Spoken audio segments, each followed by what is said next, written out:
大家好，又到期間限定嘅桌遊開箱時間啦。咁今日同大家開箱嘅遊戲就係個 Defender of the Wild 啊。咁呢隻 game 咧，見到嗰啲小動物啊，啲圖案咧都非常之可愛啊，就好有 Wood 嘅既視感嘅，非常之靚啊。咁嗰啲木米堡咧又係嘅嚇，勁似玩 Wood 嘅。咁就係玩一個1至4人玩嘅合作遊戲，咁就要打翻啲機人走嘅，咁就有啲機人咧喺中間咧就起個工廠啦，咁就要侵佔個森林嘅，咁成件事就好 Spirit Island 嘅就 Spirit Island 就係做神靈去驅趕人類嘛，咁而家就做小動物咧去驅趕機械人嘅。今日開箱俾大家睇下個組件咧有幾靚嘅。好，打開咧就會有個規則書啦，咁就咦都幾多頁紙喎，我仲想講唔係好多頁嚇。咁但係應該有啲係 example 啊，有啲係啲圖例嚟嘅啫嚇。咁啫就重點之重就係米寶啦。哇，同埋咦，喂，佢搭卡咧有個出 box 咧，佢入翻嘅喎。咁我覺得喂勁靚喎。咁開咗出嚟之後咧就冇膠膜啊，直接就係卡咯。哇，咁佢好多卡喎。但係啲卡咧有啲油墨咧黐住咗，咁大家就建議入翻卡套啦。同埋佢壓咗落個盒裏邊咧，壓得好實啊，所以咧啲卡咧黐住咗。咁但係好似係冇甩墨水嘅情況出現嘅。咁同埋啲卡係黏啦、finish 啦，個卡個耐久度應該都會高嘅。因為佢都係薄卡嚟嘅嚇。咁你想襟啲就最好入翻卡套嘅。咁但係入翻卡套就入唔翻個盒噶啦。掃石好。咁就陣間先睇卡先。咁我而家睇呢個米寶先啦。咁我呢啲米寶係吸引到我買嘅 game 嘅。佢啲動物同埋機人咧，嗰啲米寶係都特殊形狀啦，同埋有印嘢喺上面噶。OK，呢個係個坦克車定係點樣咯？超級靚，佢標記咗係2攻擊力咯。然之後有個紅紅拎住個士巴拿，超靚。咁啲銀色呢條條咧就係牆嚟嘅，佢整咗啲牆出嚟咧，咁但係你就行唔過嘅，你要打爆啲牆先得嘅。咁點樣打爆啲牆咧？咁你就係咧會揾啲爆炸嘅指示物咧，擺喺牆隔離，就代表個牆咧就爛咗啦咁樣咯。咁我覺得超得意，即係睇下其他動物啦，仲有個松鼠啦，拎住本書嘅，同埋隻雀拎住個禾嘅，仲有隻豬人啦，拎住把劍啦，仲有隻雀咁樣嘅，之後有個葉定係點樣挖 marker 定係咩？呢個係佢同一個顏色都有2種嘅唔同嘅動物嘅 leader 嘅，大家睇睇，橙色藍色就係咁樣嘅。咁仲有啲咁嘅旗啦，就係啲 counter 嚟嘅應該係，即係依代咧就係啲 cam 嚟嘅。咁咧其中一個勝利條件就係咧，所有嘅動物咧都起晒嗰啲 cam 咧都會贏嘅。cam 嗰個米寶咧都係唔同形狀嘅，喂，超級美觀啦。咁然之後咧就睇下啲曲近啦。咁樣咧，佢下邊咧就有成扎嘅 punch pop 同埋粒色嘅。基本成隻 game 咧下邊全部都係 punch pop 嚟嘅。咁啊見到咁大沓嘅曲近，咁先睇上面嗰啲咧，呢啲就係啲地圖啦。咁個地圖係組合式圖版嘅。咁呢一個地方咧，就相比 Spirit Island 咧就會優勝少少，可能會我都未睇點玩嘅。咁我估咧應該每一次玩都會砌唔同嘅地形出嚟咯。咁因為啲地形咧就係有啲唔同顏色嘅，咁就係你嗰個顏色嘅動物咧行自己嘅地形的話咧就可以行快啲啦，同埋你起 cam 的話咧只能起到自己嘅地形度嘅啫。咁所以咧佢每次嘅地圖唔同咧，個玩嘅時候個感覺啊，個變數都會有少少唔同咯。咁個變數就喺個地圖度，就唔同 Spill Island 咧個變數喺個升呢啲卡度啊。咁所以就有變數得嚟咧，又唔會令到隻 game 太深啦，太難玩咯。咁佢都整得幾好喎呢個。咁至於有啲 factory，咁就係其中一個輸嘅條件咧，就係個機械人啦，即係電腦啦，起晒啲工廠出嚟咧都要輸嘅。咁你再用 action 咧，就可以反咗佢，就令到個工廠重拾呢個原野 rewow 咗佢，勁練咁啊！呢個工廠 tiles 啦，咁佢每一個 tiles 都唔同樣嘅喎，即係好有誠意喎。即係其實個烏上面應該一樣噶嘛，係嘛？唔係喎，上面有數字喎，一、二咁樣嘅喎，但係我估應該唔關事嘅，即係個順序，但係咧上面啲數字都係一公兩公，都一樣嘅就估嚇。咁然之後依啲就係啲機械 token 咧，係咪啲污染嚟㗎？但係唔似喎，因為 game 咧佢會有啲污染咧散佈出嚟嘅，就有少少似 Spirit Island 嗰個爛地咧嗰個情況嘅，咁啊啲個 token。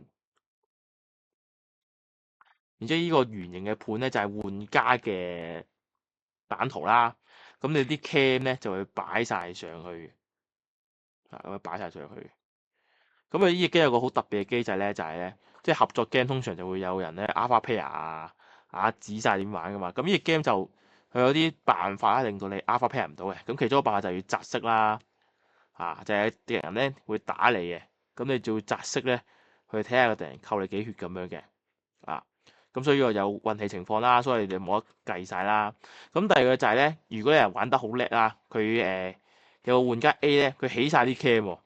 佢做咗佢自己個營運目標咯喎，咁之後咧佢就會 out game 咯，佢就會移出嚟去咯，咁所以佢就唔可以玩得太叻，佢要幫到其他玩家都同時一齊玩到咁叻，先至可以贏到啊！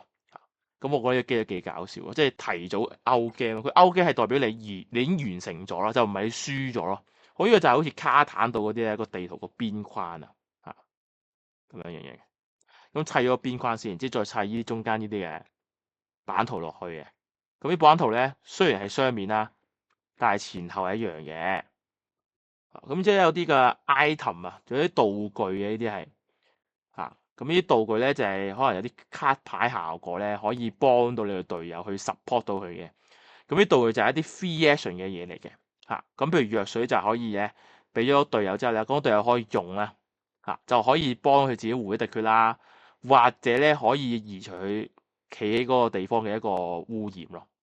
咁呢個地圖咧就係可以俾一個 free action 俾隊友咧，令到一個 free 嘅移動力嘅。咁呢個咧就係死亡指示物，咁就係每次咧你受傷害啦，受第四點傷害到咧，咁就會死一個人嘅。咁你啲手牌咧就代表啲人啦，隨機咧棄一張牌出嚟，咁嗰張牌就會移出嚟棄噶啦。咁視為嗰啲動物死咗，咁就擺喺嗰個死亡嗰個標記物下邊嘅。咁咧個標記物上面有個族嘅 icon 嘅，譬如假設咧，我今次係呢個係水，即係溪地嘅動物死咧，就會擺溪地嘅指示物下邊咁樣擺落去咁樣啦，咁只要有同一個類型嘅動物咧死第二次咧，就會提早 end game 就會輸咁樣咯，咁就係呢個死亡嘅機制咁呢個就係第二個即係玩家嗰個擺 cam 位置啦。咁呢個咧就係啲傷害嚟嘅，你啲傷害 token 咧就可以擺翻落去你自己個版圖上面，佢都印咗3格喺度嘅，咁就唔使記住個規則咯，即係你知道擺第4粒就擺唔到就會死一個人咁樣咯，咁就用嗰啲出遊個部件嚟幫佢記得個規則嘅，咁都做得幾好啊！我覺得呢啲呢啲係必須嘅，呢啲喺桌遊設計上咧都係好好嘅細心嘅一環嚟嘅。好，之後咧就有更多嘅地形啦，同埋工廠啦。依個有個火箭啊，咁呢個火箭咧就係又係一個道具咧，可以又係唔使 action 咧，就直接去打爆你同一格嘅機人啊。好，咁有一塊咧就係個機人嘅版圖啊。咁係咧應該有個指示物咧去計緊咧，佢個電腦喐嘅時候咧係揀左邊定揀右邊嘅之類咯。咁呢 Punch Board 咧，佢全部都有 linear finish 嘅，咁都係硬淨咧同埋平嘅，見到係嚇，所以呢個廠咧啲質素都唔錯，可以之後呢個廠有出 game 咧，大家都可以留意翻咧，可以跟翻去買喎。暫時啲部件又唔會收你好貴啦，同埋自己整得幾靚啦，設計得個 art sense 嚇，同埋咧就個 QC 都幾好嘅，個用料幾好嘅嚇，唔會話啲版圖彎晒咁樣嘅嚇。咁仲有啲卡咧，雖然佢已經黐埋咗啦，嗱我一陣間再睇啦。其實咧我就咁睇咧，佢啲卡啲油墨就係冇甩色嘅，你見到我搣出嚟咧冇甩色嘅情況嘅。咁陣間再嚟睇啲卡牌。呢個道具咧就係麵包啦，呢個效果就係送一個 action point 俾你咯。咁而家我試下咧，嗰個版圖咧佢有個 puzzle 去砌嘅，睇下砌完之後咧，佢係咪可以係砌得好地地？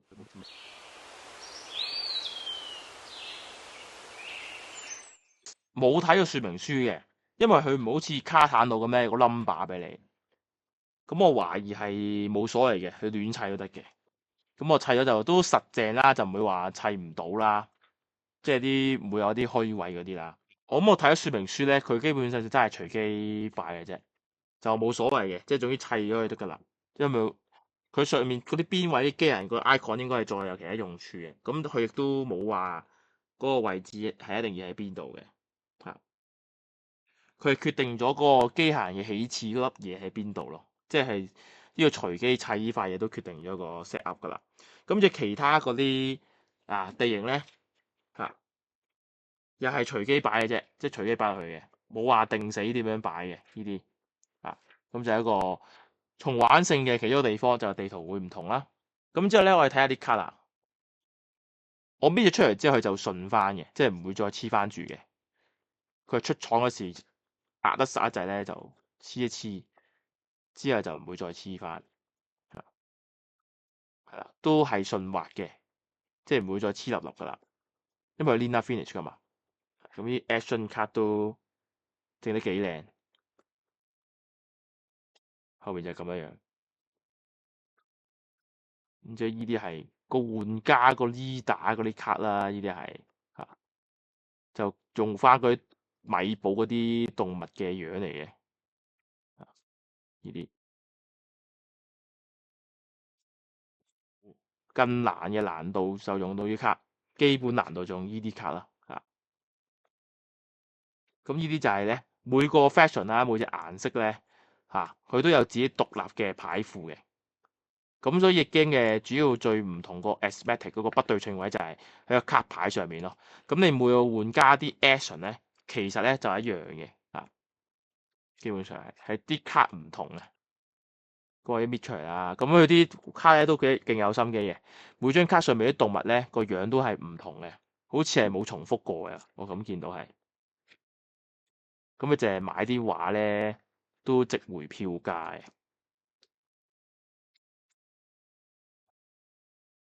嗱，咁我又係啦，我而家逐張全部搣晒出嚟咧，都冇個甩油嘅情況出現嘅，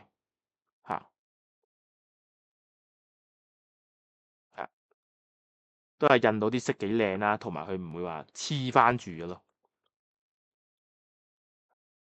咁啲動物全部正如我所講啦，就全部都唔同樣啦，同埋都好有心機畫嘅。咁希望佢個卡牌效果同個動物都合翻主題啦。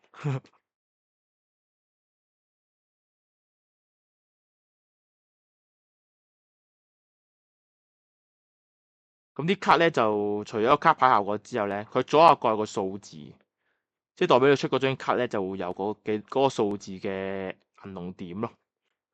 好，咁睇晒啲卡啦，咁啊出大卡先。咁大卡就係 Helper 卡啦。咁我每個玩家有一張嘅。咁上面標記住咧，到你回合嘅時候咧，個人嘅流程係點啦？就係標記住你有啲咩可以行動可以揀啊。咁每次你嗰格有機人啦，或者雙輪有 sniper 的話咧，就會擲個 damage roll 去結算扣幾血嘅。大家可以做 action 一樣嘅，就唔好似 wood 咁咧，唔同種族咧做 action 會唔同咯。咁後邊就係講翻頭先，正如我所講啦，嗰啲 item 係有咩用啦？嗰啲遊戲階段係點去啦嚇。咁仲有一位就係個機械人喺度啦，咁我都整得勁靚嘅嚇，即係除咗呢個坦克車之外咧，仲有啲機械人呢啲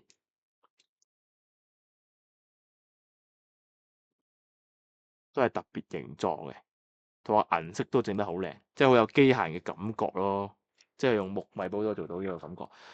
我自己個人咧覺得呢啲咁嘅米寶咧就靚過模型嘅，即係你模型你要上色先靚咯。嗰啲唔係個個都有能力去上色嗰啲啊嘛。咁啊又同埋模型貴啊嘛，一賣模型咧個盒又大啦，同埋個機又唔知點解可以賣到好貴咁樣啊。咁呢啲 token 咧我就更加中意嘅嚇，即係機又平啲，個盒又細啲，同埋靚啲咁樣嘅。咁啊今日同大家開箱咗呢個 Defender of the Wild 啦，咁啊睇一睇個規則之後咧再。盡快咧介紹啲 game 俾大家睇嘅，咁希望大家中意今日影片啦。咁啊記住咧，不忘 like and share 我嘅影片啦。咁啊，佢哋 subscribe 我嘅 YouTube channel 咧，去睇更加多相關嘅趣影片嘅。咁你想課金支持小弟咧，佢去翻我哋嘅 Patreon 入邊啦，或者係個 YouTube 會員嗰個頁面咧，去 join 翻，好嘛？咁啊，下條影片再見啦。我係期間限定單人2，再見，拜拜。